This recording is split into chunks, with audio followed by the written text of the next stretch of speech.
And Recording. we're on. Hello. Somebody's here. Somebody. Oh, are we live? Are we live on the air again? Uh-huh. Somebody You is gotta here. warn me, so I put pants on. Oh. Jesus. You do have an accessory today. What is this? What do you got? Oh, Sling just got bag? my little baggie, my little Oh. dealer bag on for some reason. I don't know why. Greetings. How's it going? Greetings. Episode 137. Welcome back. 137. We got a little this. Welcome to Parts Department.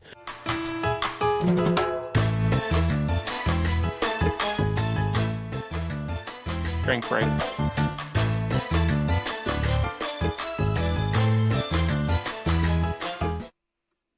So much I longer really need than to I take some expected clothes to be. off. I know. It's such a like computer made like salsa. It's so like twerky. Yeah. I mean, I always twerk 16, when I hear it. 16-bit Sex in the City. Uh-huh. And title. Good start. What's happening? Haven't seen much new Gorbo yet, so that's probably good for my health since we last talked. It's good. Probably good. Yeah. Mm-hmm. How's the economy? Yeah, you. It's still there, I guess. That's good. I don't know. I Still was got one? I think I don't know if I said this last week. I texted a friend and I was like, "How are you dealing with? How are you dealing with all these changes, these flip flops? Like, because I know that they order a lot from China for their business, Mm. and by like that day, it was maybe 10 in the morning or something here, and by the time they responded, maybe within a half an hour, they were like, "Oh, didn't you see it's back already? They're off." And I was like, "What? What? Again?" It was like yesterday. These just came out. So, you know, I since we've been starting talking, it could be different. I don't know. That's the worst of it. It's just All right. who knows? Because you got a couple of things that come in from the overseas Pretty lands, much don't tool you? holders. Just all others, yeah. And you have some on the way Pretty now that are much. like in jeopardy as to whether they'll arrive I've or not, or what. I almost anxiously bought some more when You the did? last round were announced. I know. I Oh, considered it. almost. Yeah. And then I texted you and I was like, dude, I don't Mm, know what to do. I'm just that's right. like, normally I feel like I have a good sense of like which way to go. And kind of by the time you, I think, messaged back or something, I was just like, no, like cash is better than like Mm. product that I don't necessarily need at this moment. But I don't know. It's stupid to say the least. Hot take. Yep. Hot take. Sounds Hot challenging. tub. Yeah, I'm glad to not be in it. Not that we have the same situation, but I'm glad not to have. Well, no, that's not true. We do rely on some imported stuff, not to on sell, but like the clear coat product that we switched to a few months ago is imported. Mm-hmm. Not ideal. Australian businesses just keep seeming to go out of business. Ones that sell water-based spray paint don't seem to have a great track record in this country. So we're currently using a Swedish product. Yay! All right. Which is one of the few imported ingredients that we have, but it's good. Seems to be a reliable supply, so we'll just hang out there for a while until something better comes along. But yeah, I'm seeing prices go up already on things, and I don't know. Yeah, I just like gotta take it day by day. And I think the worst scenario is if we got to start adjusting like pricing and cost price, the costs, and then adjust our pricing. And like, I mean, I've got apps that help you more quickly reprice things for Shopify, but like Oh, cool. it doesn't like play like I still have to figure out like what my margin would be on all those things, Yeah. you know, like Yeah. to even change the price. So it's like, you know, that's a nightmare scenario of like chasing things up and down, like trying to hold out on changing your price if you sell a commodity item versus other people. And Mm-hmm. Yeah, it's tricky. Tricky. I did, because we did some price rise earlier this yep. year, and it was a whole lot of work because I went to town calculating it all in Airtable. But in the end, it was a Right. bit like, by the end, I was like, oh, I probably just could have done a blanket 5%, and it would have worked out I think I said fine that to you at some point. I in was the like, wash. Yeah, you pointed that out as well. And it's just like, yeah, on average, 5% would have done it. Because I didn't yep. I didn't end up putting our prices up on Kitaparts, like on our flagship product. A Oh, you couple of didn't them change actually them. Mm, dropped slightly when I recalculated right. them, which is probably a silly thing to do, to drop a price on something that's not a Eh, commodity product. But anyway, so weird. But yeah, I don't know. I don't know. Meanwhile, everyone I else mean, puts you're. all our suppliers put their prices up happily every year. Mm. Yep. Yep. Yeah. I mean, but regardless of the stupid tariffs, I did, you know, I changed a couple prices just to kind of adjust where things were at and what kind of competition was. But I mean, in general, I kind of shared last week, but my best plan right now is to try to prioritize making products that we can make as much as we can here that don't have a reliance on an import. Or Yeah. I mean, that's easier said than done because like it's just we're in a very globalized, you know, society at this point. So that it's anything but that is kind of naive. You see that kind of comment like, "Oh, if you just made your like I sent you the Haas drama of like them saying that their stuff was gonna like jump in price and you should buy now," and like that kind of open letter, right? That they Mm. posted on their Instagram. And then there was people outing themselves as unfavorable supporters of the oligarchy, the fascists, and then all these people in the comments like, well, if you just made your machines in America, it's like, well, that's the most naive thing. And so many of those things are just only made in Asia, which I don't. These are just things that everybody's saying, but um, Mm. Yeah. Yeah. It feels like the best thing we can do as little micro businesses is just carry on trying to innovate and make good mhm. stuff, right? Like, Keep the what economy from failing. Yeah. no, just little bubbles.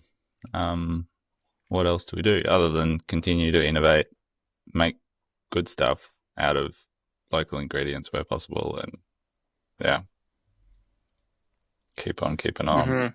Mm. Right. Is that really? It's just finish is really one of the only things that you import as a necessity for products. And Yeah, yeah. I mean, I'm sure there's stuff that I'm not thinking of, like hinges, hinge hardware, screws, stuff like that. That would all be imported.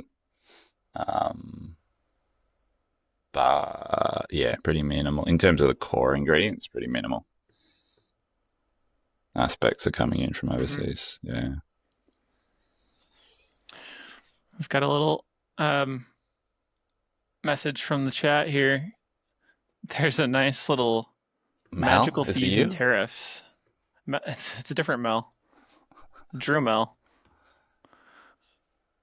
It seems to be a subscription add-on from a company called Magical Apps that will let you add magical fees and tariffs so that you can basically denote why you have an additional cost, I guess, what the fee is applied to product or order calculation.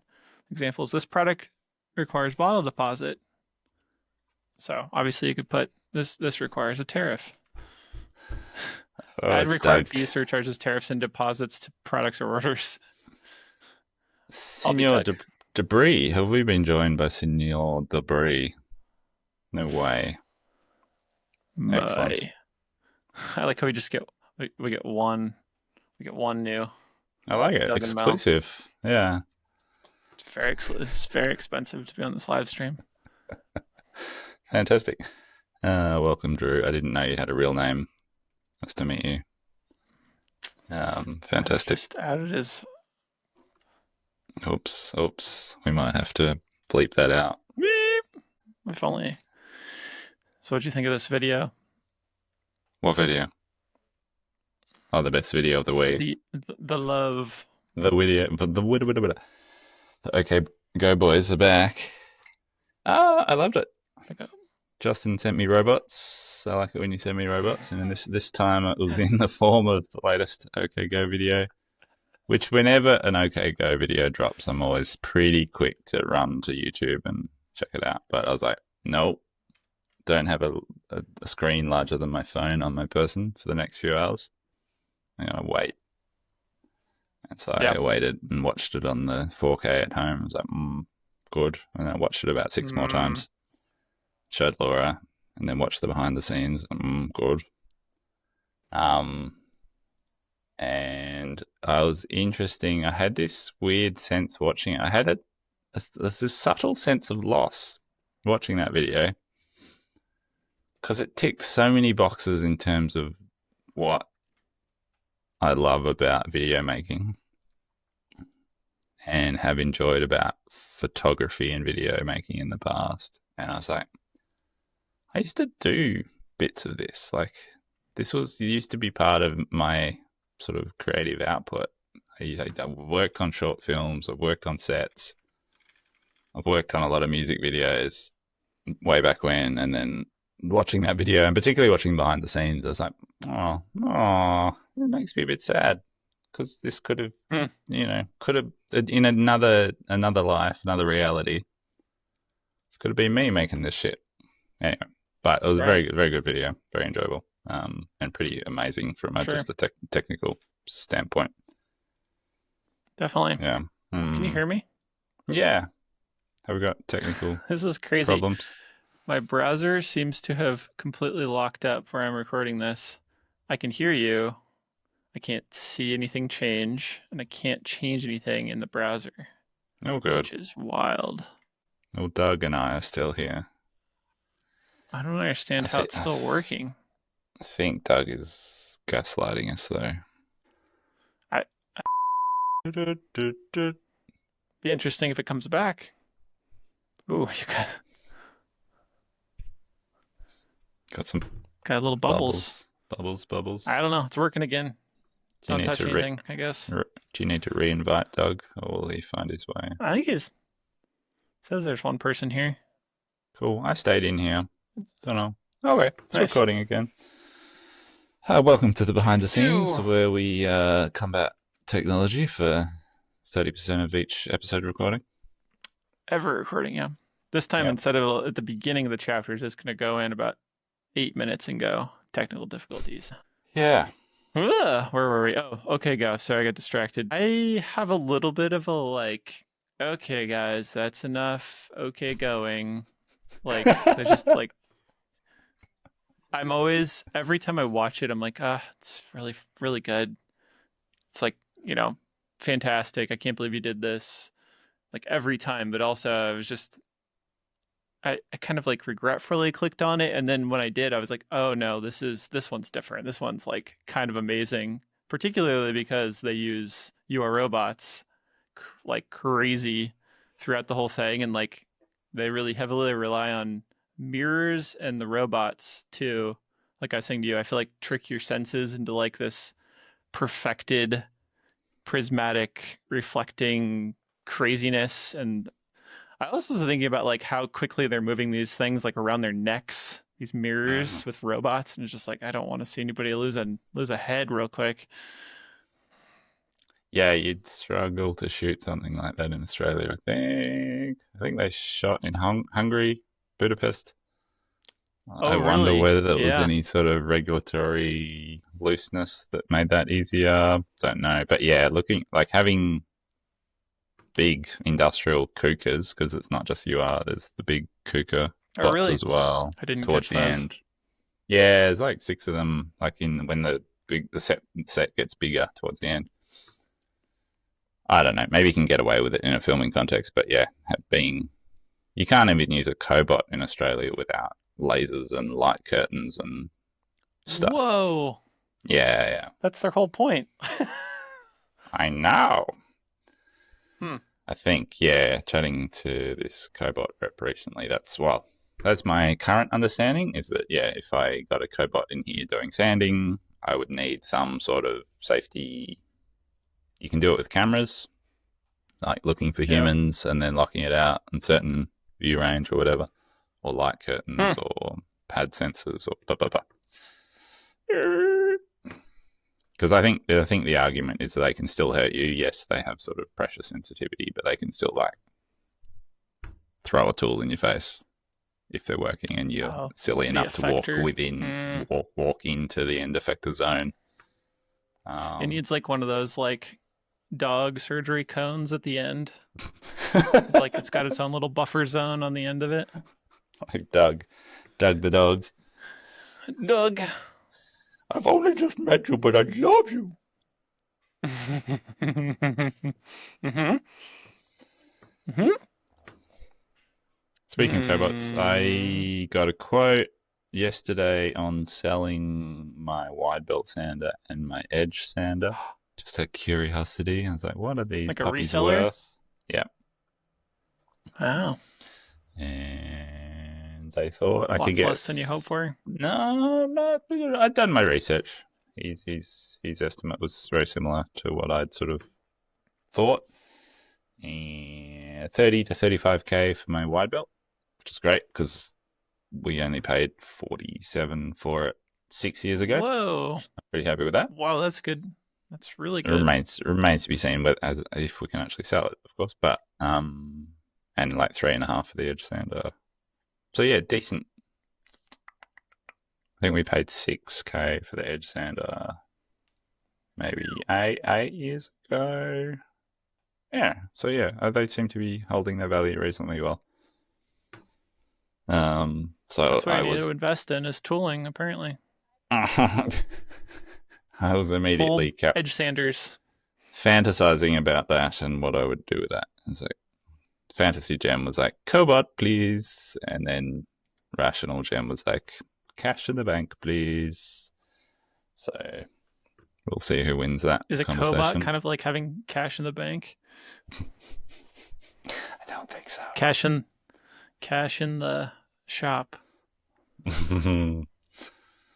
But yes, I'm desperate to make a unhinged cobot that talks to you and does sanding duties begrudgingly.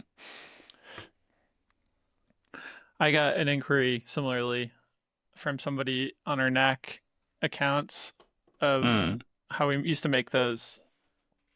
I guess you can't see it, but back behind me, maybe you can see it.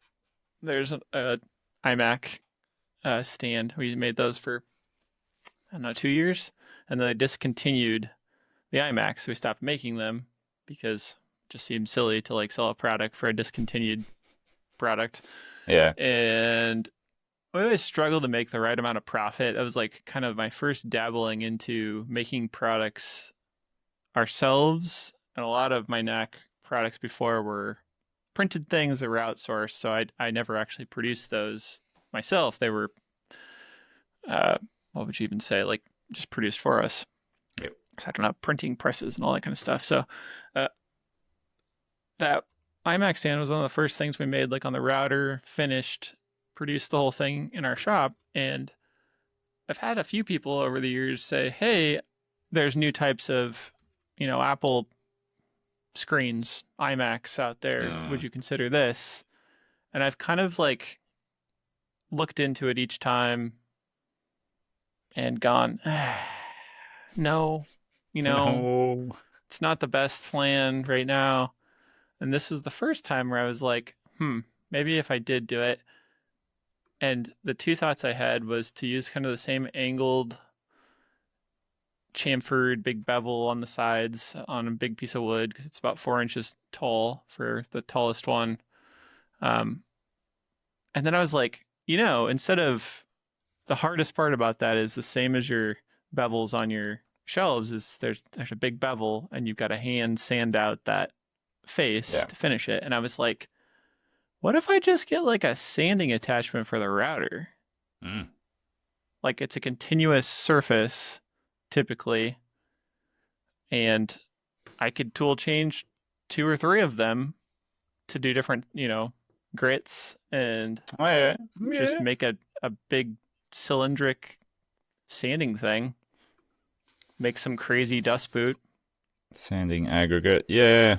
I had a tooling rep drop in a few weeks ago, and he hasn't sent me what he was going to send me yet, but we talked about what we've talked about here of like basically like a tool changing sanding thing. The CNC can pick up, doesn't necessarily have to fit in the like our tool carousel, might be bigger diameter, but manual tool changing, boop, and then it can after roughing pass, chamfer pass, then you tool change in the sanding head, and it runs around the kit apart chamfers, and then you tool change out, and it does the finishing pass and releases from the vacuum table. And he was like, yeah, I've supplied things like that to other companies. Usually they're running on like a 5-axis machine, so bigger tool envelope, bigger tool swing and stuff. But it sounds like it's feasible. He didn't have that much experience with them in terms of he didn't know like what the tool life was like, because we talked about the fact that it's a pretty small surface area. I've always imagined that it would just clog way too quickly to be cost effective. But he said there's a few different ways of doing it. You can do it with like a grit, or you can do it with like a flap wheel geometry. Right. But they're that sounds rough. Like a grinding flat where it's just the paper bits, and that can slowly wear down. You get a lot more life out of it. Anyway, I'm super curious. It reminds me I should follow up with him. I mean, Sandy man. It's probably too naive. I think somebody brought this up to us when we were doing them the first time, because like we have a custom tool made to cut the angle on them. Yeah. And that's beautiful, but you still, no matter what, are going to end up sanding it to, like, the surface is so nice until you have to start sanding it. And no matter what, blending filleted corners on a chamfer is just tough, and it takes quite a bit of time. And that's where all your profit goes, is the hand touching is way too much on those products, no matter how cool and everything else you try to design them. So I was just thinking if I could, the stupidest way would be 3D print the right shape, attach sandpaper to it, attach it to like a rod that goes in a tool holder. I don't know. Probably crazy. Be fun to try. What could go wrong? It's pretty simple. Well, my spindle can't go very slow. That's our spindle, true. right? I think it's like minimum something like 2,000 or 1,800 RPMs. Yeah. Which is pretty fast for sanding, I think. For throwing around a 3D printed arbor. Yeah. I don't know what a Merca spins at, but I bet it's not a whole lot faster than, or slower than that. Faster, slower? Anyway. Yeah, be a cool thing to play. I hadn't thought about 3D printing sanding attachments. That's cool. I did think... Yeah. They should work. Why make not? Like custom profiles and stuff. Yeah, well, they still have a steel arbor. Shapes. Yeah. Like, don't go crazy. Yeah, I wouldn't 3D print the arbor. No, thank you. Just twists off right away. Solid infill. It'd be fine. Yeah, cool. Just yeah. I did, speaking of 3D printing tools, I did some research last night because Rodeo, who's building the PS2, was here yesterday, and we're talking about tooling strategies on the pencil sharpener 1 and 2. And with the new crafted hardwoods black butt stock, it's a bit more chippy, crispy. It's harder. It's a bit harder to get like crisp threads on it. And we've halved our chip load on the PS1. So basically, the chamfering tool is running at double the RPM of what it was to try and get the same threaded result, which means we're building up more heat. And Ro was asking us to, why we don't run it even faster again to get even crispier. And I was like, it's just trying to find that balance between tool life. They're relatively expensive custom thread mills that we have ground, and obviously want them to last. And Radio was asking like, why can then we cool them with like a air blast? I was like, actually maybe, that could help tool life. And then it reminded me of these cool things called vortex cooling tubes. You ever seen these? They're like a completely static object. You feed compressed air into one end and you get hot air out one end and chilled air out the other. And they do this cool like physics vortex inside. And you can get like minus 50 degrees out of one end, allegedly. And apparently, they are used in some machining applications by the look of it as a cooling option. And my brain immediately went to, cool, can I 3D print one? So I think they're about $300 US just to buy one to play with. But just need like a cool little bucket of coolant that you just go and dip it in real quick. Dip. That's what you need your arm for. Boy, I can't get my sticks wet, man. Can't get the tip all looby. No. Yeah, that's interesting. I mean, is it a rigidity problem? Like, why can't you cut at the same speed as you used to? Did you say that?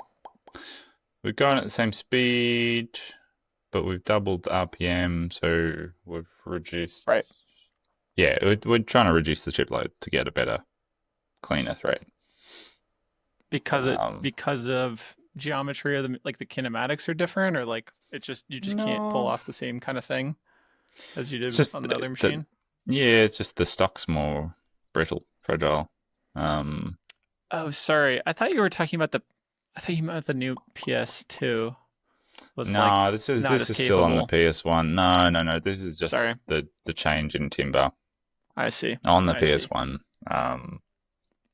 So just fiddling with the machining strategies on that to try and get a better result, which will inform tool pathing on the PS2, obviously. But it's a carbide tool. It is. Yep. Custom ground carbide. I don't know. I mean, it's not a slotting operation. It's like there's great chip evacuation. Even in the female bore, it's not really that's not the issue. It's just we've sped up the spindle, and which is fine. We've kind of done it at a level where we're comfortable. It's not like cooking it. But we know if we did slow it down even more, we'd get a better thread again. So I don't know. Ice cold do you do air. more than one pass? No, single pass thread. You try a second pass to get a cleaner result. The damage is kind of already done. I suppose we could split the passes. Maybe that would get if we did half. Or even, I mean, typically the best case, right, is like lesser on the second pass, but you can try both. Something. Yeah. Let's say like a roughing and a finishing approach. You might not have to slow down as much. Interesting. Interesting thought. Second tool for just finishing. It's only got 2 spindles, man. Come on. Just sorry. No, good thought. Interesting. Haven't thought about double passing it. That's curious. That'd be easy enough to try. I don't know much about. I'm not by any means. We thread with form taps on the mill, and that's about my only threading experience, and that just kind of works always. Yeah. Just magic. Yeah. Yeah. Lost your window. That's good. I'm over here. Oh, there you are. Hey, thanks. Do a really good cat. Um, Oh, it's like giving me like ASMR tricks there. Wow. Definitely so I haven't bought a triggering somebody. Oh yeah, probably. I haven't bought a cobot, but I did get my retail therapy this week, buying a new soldering iron. That's a little different. I've never. It was $100. I'm sorry, Same price. Same. but it's fantastic. It's That is an expensive soldering iron. Is it TS101? It runs on USB-C entirely, so you can just run it on a battery bank, and walk around with it in your pocket, plug it into your MacBook, solder wherever you want. It heats up in like 5 seconds, and I got excited about it because my grandfather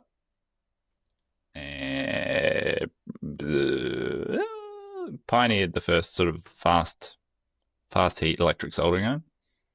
And manufactured them for a long time in Australia, and that was like his thing. Like he built a successful business making soldering irons. Cool. And so when I saw this thing on Rodia's desk a few weeks ago, I was like, hang on, what is that? What? It heats up in 5 seconds? I simply must have one now. And it's a fantastic little thing. Now I just want to solder all the projects. But yeah, highly recommend. If you need a good soldering iron, this thing's sick. Do you solder much? I do. Yeah, I'll use a soldering iron, maybe once a fortnight. Interesting. Semi-regularly. Don't really get in. Is that because of PS2? No. Interesting. I don't really get into. I have one. I don't use it much. Yeah. Like once a year, maybe. Yeah. I suppose cool. playing with LEDs, doing lighting projects, doing little. Yeah, I don't know why I use one, but I do pretty regularly. Anyway, check it out. It's linked fun. in the show notes. Yeah, it's fun. Yeah. It's good. It's a good one.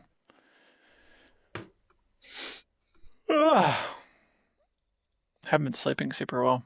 Just keep staying up too late.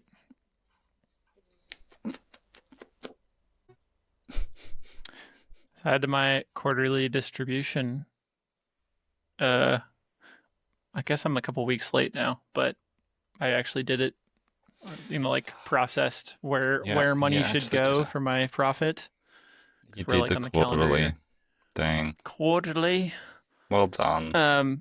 I finally took my old spreadsheet that Laura started, and I basically just ignored 90% of what was mostly your business rehashing, and was using 2 pages of it, and it was great at the time, but as 2025 rolled around, I had no way to continue using it basically, so I just stopped, as I had mentioned here.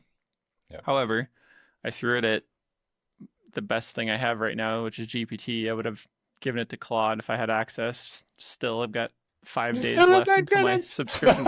It's driving me crazy because GPT sucks at so many things. So many things. Claude is so much better. But that's a hoot. Tried to get it to have me rehash it. It took a million tries, and it finally got me the most basic. What I ended up having it do is make an app script for Google Sheets, so it could generate using the spreadsheet you had made. It gave access to it, and then regenerated copying over some of the data because I didn't want to lose all my old logging from before. Hang on, how did you get GPT? Was GPT driving Google Sheets directly, or it was just giving you stuff to copy and paste over? Okay. Into a script, app script, I think is what it's called, inside of Google Sheets. So you make a new sheet, app script, and it opens up a new page, which is it's a goofy process. And then it runs, creates another page, I've never heard of this. which is like Google Apps Script. completely raw, new, unstyled, which I don't know if I could do styling, but um, somewhat linked 2 or 3 pages, and then I took it from there, and I couldn't get it to really copy over because it was transposed, and it couldn't figure out how to transpose from horizontal to vertical. So stupid. All that said, I finally got it working. I went through and logged all my 2025 because it's still been happening on my bank. I just haven't been keeping track of it in another way to be like a little more analytical about it. So I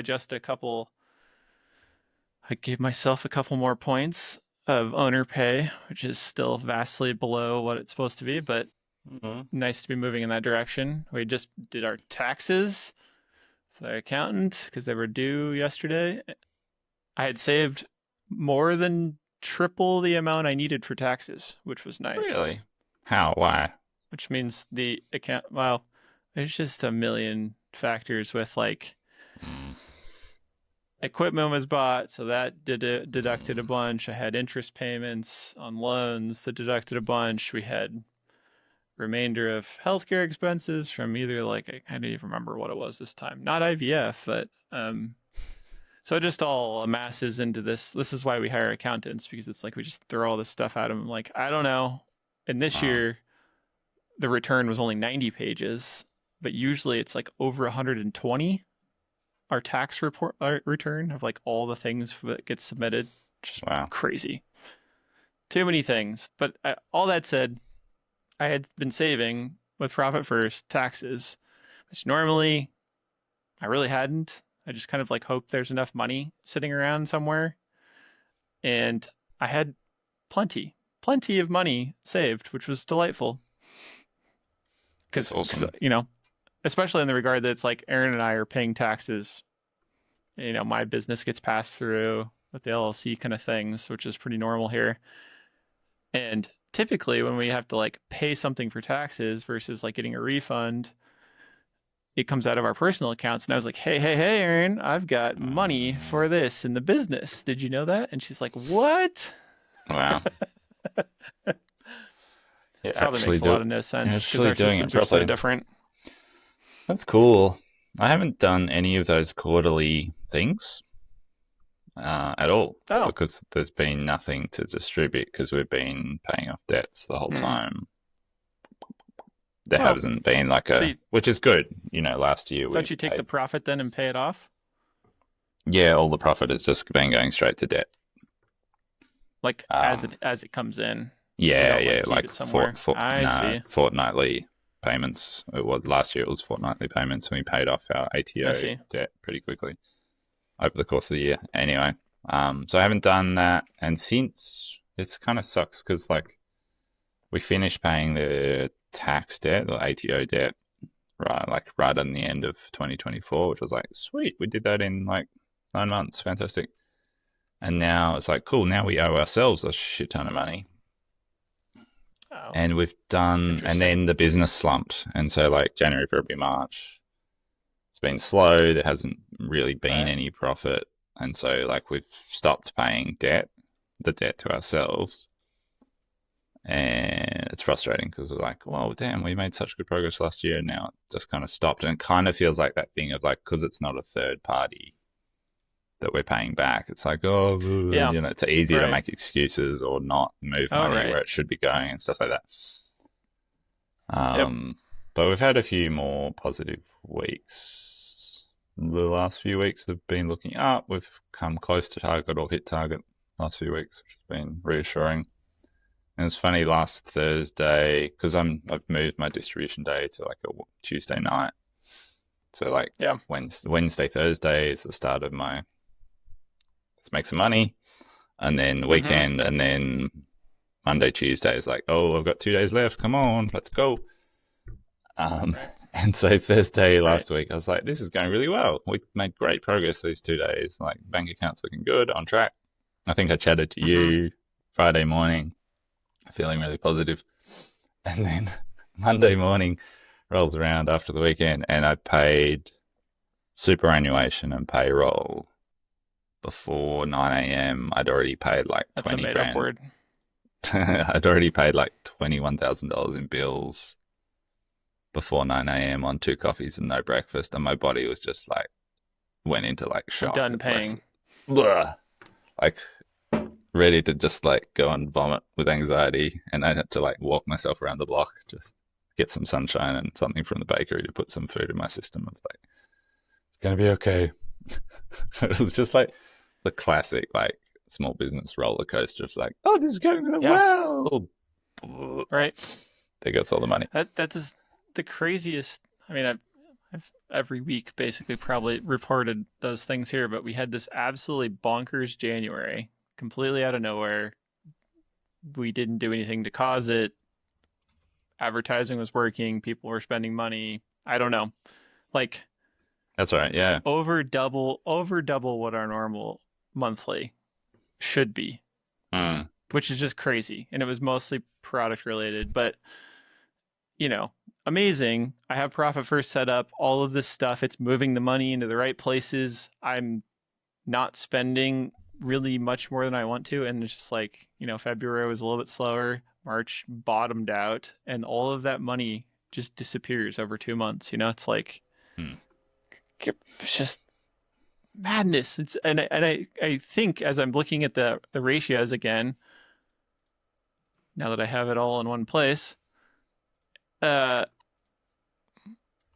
what do I do? Do I create another account that's like rainy day fund that's like, I don't know, stealing from OPEX additionally so that I have more money that I don't think I have? Like, Mm.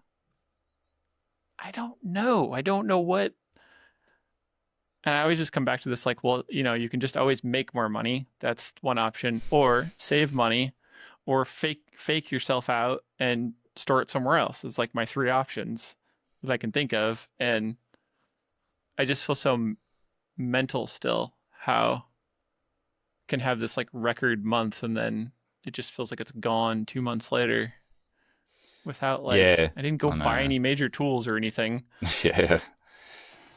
We made the decision to up our sort of weekly revenue target to try and cover this, to try and cover like 2 slow months a year. Like, Yeah. let's up our increase over the whole year, and so that we've got a bit of a reserve fund to cover the sort of summer slump for us. Yep. And we did that, but we just haven't been hitting targets. So there's no, all the accounts are on the low side, barely managing to cover Right. costs. So that it's not building up. And I guess the purpose of building up this year is to cover next year's low point, but we don't have that now. So I don't know. It's a bit of a catch-22 tricky thing. Like, we just need a month's revenue dumped in there just to get us ahead, and then, An extra month. We need an extra month somewhere. Just one extra month somewhere. Somewhere, please. Oh, I pretty much had that, and it's gone. That's what's so yeah, I know. insane making. This is like I had that extra month. No, it's gone. Anyway, Yeah. I all said, it wasn't a crazy amount, but like I'm very glad that I was saving for taxes. Yeah, that's awesome. Which sounds crazy, but like, it's just the way things have worked out from the pandemic till last year. Like it didn't really make sense to save a lot for taxes because of the way we were reinvesting and like all the factors. So, I wouldn't have otherwise. And I'm now, I changed my tax savings going forward because I feel like it needs to be more as we go forward because we are doing better every month usually. Well, not continuously, Usually. but every year we're trending Yeah. more revenue and thus more taxes. More taxes. More and more. We'll see how it goes. More and more forever. What's that thing from that Miranda July film? Back and forth forever. Back and forth. Yes.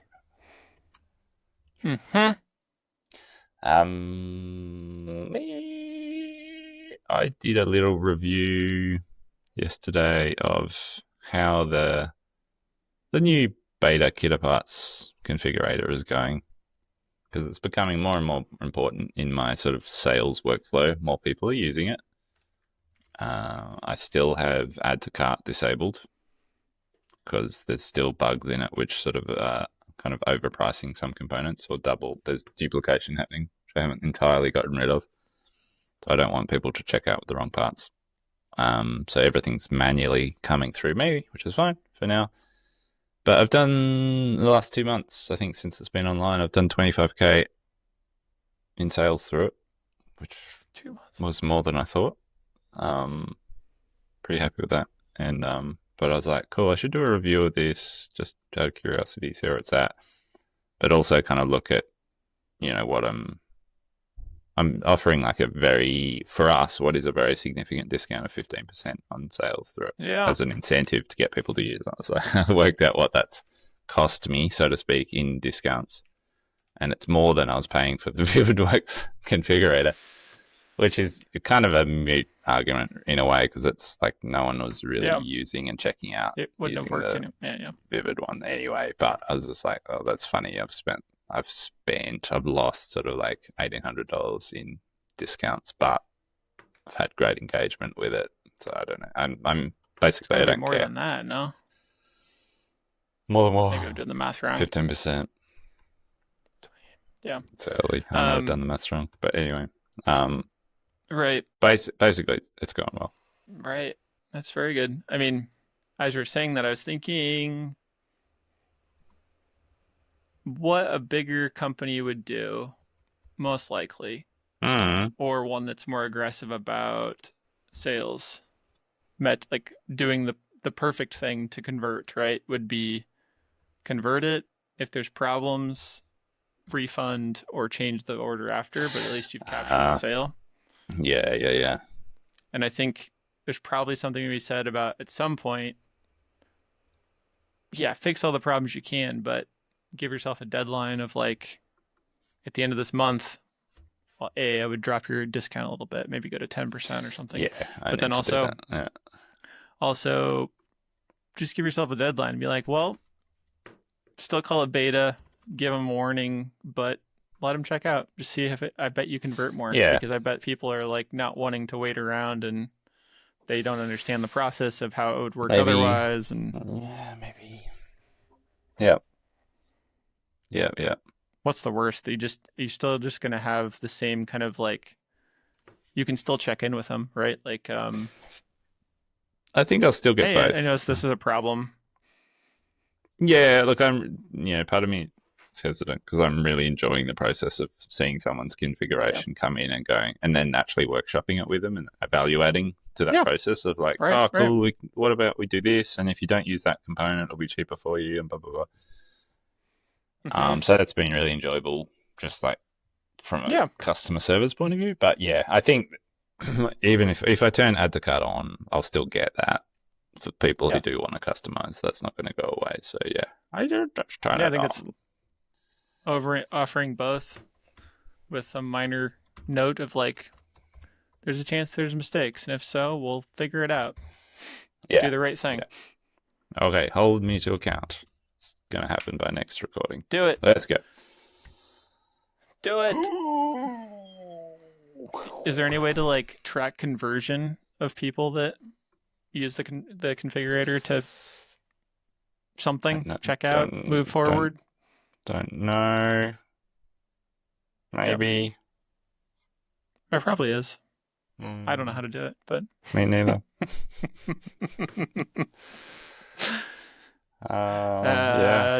Mr. Debris, do you have any ideas? I'm sure they do. Yeah. Well, I have a quick call to potential listeners or people that know people. We are working on products related to mostly high schools, I would say. People like high schools, as I've talked about, these schools that come and visit us, or I've gone to see their schools, and I've come up with this kind of series of products that we're working on. It's probably more like a year out, I would say, 6 months. And I basically just want kind of like a group of educators to discuss options with, like what they might want, if they're interested at all. So if you are an educator, could be colleges, but I would assume high schools would be a better fit. Maybe middle schools, primary schools. Is that what you call them? Mm, No, Primary's little that's kids. just the oh. Okay, that makes sense. So do you call them middle and high then? We just have high school. Middle school's not a thing here. So you just kind of split that. I see. We go primary, Yeah. high. When you're about 12, Primary 13, to you go to high. high school. And Right. you do 6 years of high school. Right. Okay. Well, anyway, if you have some interest in product related things for high schoolers to do CNC, CAD and CAM, and I didn't think this through very well. It's not making a whole lot of sense probably, but No. things Put the like word you out. would do with a CNC router, CNC Yep. machines, and are interested, send me a message. Debris has come through with the solution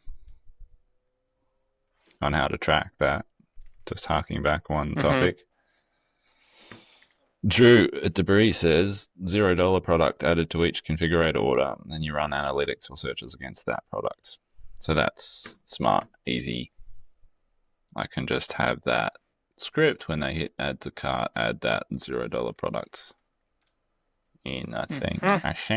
Which kind of comes back to your point about adding useful things into carts, links and resources and stuff, which I still want to try. Make that $0 product like your kit of parts guide. Yeah. Product. Yeah. Choice, cuz. So they don't even know any different. Oh, yeah, exactly. Shall never know. Bingo, says Drew. I gotta go, man. I gotta go. Gotta go? Gotta pack a Yeah. van again? I do, actually. It's traditional. It's a public holiday here tomorrow because of Easter bunnies. And so our pack a van is on a Thursday instead of a Friday. And, yeah, got a couple of things to Pack a finish. van. Reminds me of, have you seen the movie Goodfellas? No. Oh, God. Okay, that hurts a little bit. It's my favorite movie. Erin had never seen it, and I've been talking about it for 15 years with her, and I give her crap all the time. Like, you haven't even seen my favorite movie. You know, it's like, it's in my mind, it was longer, and we had made it be this like 3-hour movie. It's 2 hours, 20 minutes, and we started watching it, and she got tired and fell asleep. So we're halfway through it, but it is so good. And there's lines in it that just I think of constantly. Like, I like this one. One dog goes one way and the other dog goes the other way. One is going east and the other one is going west. So what? And this guy's saying, what do you want from me? it's not packing a van, but it's like fell off the back of a truck. And they get products off the back of the truck Yeah, no, steal. lost me. from the. I recently movie. discovered that the director of one of my favorite movies, Happy Feet, also directed another well-known film, Mad Max, which I've never seen any of the Mad Max films, which probably is That's it. shameful as an Australian. But That's a ridiculous overlap of two things. isn't it fantastic?